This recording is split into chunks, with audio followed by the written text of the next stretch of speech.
தமிழகத்தின் தண்ணீர் தேவை அண்டை மாநிலங்களை சார்ந்து உள்ளதாகவும், ஆனால் அதில் கேரளா, கர்நாடகா, ஆந்திரா அரசுகள் தடுப்பணைகள் கட்டி தமிழகத்தை வஞ்சித்து வருவதாக எடப்பாடி பழனிசாமி தெரிவித்தார்.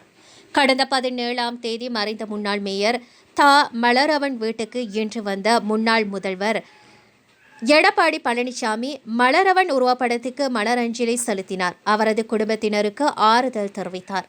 பின்னர் செய்தியாளர்களிடம் பேசிய எடப்பாடி பழனிசாமி கூறியதாவது: மறைந்த மலரவன் கோவை மேயராகவும் 2 முறை சட்டமன்ற உறுப்பினராகவும் பொறுப்பில் இருந்த காலத்தில் பல்வேறு கோவை நகரின் வளர்ச்சி திட்டங்களை செய்து கொடுத்தவர் என புகழாரம் சூட்டினார். கேரளா மாநிலம் இடுக்கி மாவட்டத்தில் சிலந்தை ஆற்றில் தடுப்பணை கட்டி வருவதாகவும், இதனால் அமராவதி ஆற்றில் தண்ணீர் வரத்து குறைவதுடன் விவசாய தேவைக்கும் குடிநீர் தேவைக்கும் தண்ணீர் பற்றாக்குறை ஏற்படும் என்றார். கர்நாடக அரசும் மேகதாதுவில் தடுப்பணை கட்டும் பணியை தொடங்கியிருப்பதாகவும், இதேபோல் ஆந்திரா அரசு பாலாற்றில் தடுப்பணை கட்டும் முயற்சி மேற்கொண்டு வருவதாகவும் தெரிவித்தார். அண்டை மாநிலங்கள் தமிழகத்துக்கு வரும் தண்ணீரை தடுப்பதில் குறியாக இருப்பதற்கு கண்டனம் தெரிவித்த எடப்பாடி பழனிசாமி, தமிழக அரசு உடனடியாக சட்ட ரீதியான நடவடிக்கைகளை எடுத்து தமிழகத்துக்கு வரவேண்டிய தண்ணீரை பெற்றுத்தர வேண்டும் என கேட்டுக்கொண்டார். தமிழகத்தில் ஜெயலலிதா முதல்வராக இருந்த காலகட்டத்தில் பல்வேறு தடுப்பணைகள் கட்டி தண்ணீரை சேமித்ததாக கூறிய எடப்பாடி பழனிசாமி, அதிமுக ஆட்சி காலத்தில் 6 தடுப்பணைகள் கட்ட திட்டம் தீட்டியதாகவும், அதில் ஒன்று கட்டப்பட்ட நிலையில் அடுத்து வந்த திமுக அரசு தடுப்பணை திட்டங்களை கிடப்பில் போட்டதாக குற்றம் சாட்டினார். கேரள அரசு இடுக்கி மாவட்டத்தில் பெருங்குடா பகுதியில்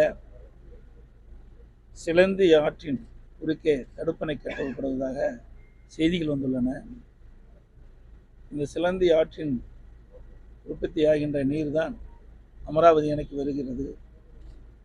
சிலந்தி ஆற்றின் குறுக்கே அணை கட்டப்பட்டுவிட்டால் அமராவதி அணைக்கு வருகின்ற நீர் வெற்றிவிடும். அதில் பாசனம் பெறுகின்ற விவசாயிகள் பெரும் பாதிக்கப்பட்டுள்ளார்கள். குடிநீர் மக்கள் பெரிதும் பாதிக்கப்பட்டுள்ளார்கள். ஆகவே இந்த விடியா திமுக அரசு உடனடியாக கவனம் செலுத்தி இந்த சிலந்தி ஆற்றின் குறுக்கே அணை தடுப்பணை கட்டுவதை தடுத்து நிறுத்த வேண்டும் என்று நான் ஏற்கனவே அறிக்கை விட்டிருக்கின்றேன். இன்றைக்கு கர்நாடக அரசு மேகதாது அணையிலே தடுப்பணை கட்ட முயற்சிக்கின்றது. அதையும் சட்ட நீதியாக சந்தித்து தடுத்து நிறுத்தப்பட வேண்டும். ஆந்திர அரசு பாலாற்றின் குறுக்கே தடுப்பணை கட்டி கொண்டிருக்கின்றன. கட்டப்பட்டு விட்டது பல இடத்திலே, மேலும் கட்டுவதற்கு முயற்சி செய்கிறார்கள். அதையும் தடுத்து நிறுத்தப்பட வேண்டும். என்றால் நம்முடைய மாநிலம் நீர் பற்றாக்குறை மாநிலம். அண்டை மாநிலத்தை சார்ந்துதான் நாம் இருக்க வேண்டிய சூழ்நிலை இருக்கின்றோம். ஆகவே இந்த விடியா திமுக அரசு, இந்த கர்நாடக அரசு, ஆந்திர அரசு, கேரள அரசு அங்கு உற்பத்தியாகி தமிழகத்துக்கு வருகின்ற நீரை எந்த விதத்திலும் தடுக்காத சூழ்நிலை உருவாக்கப்பட வேண்டும்.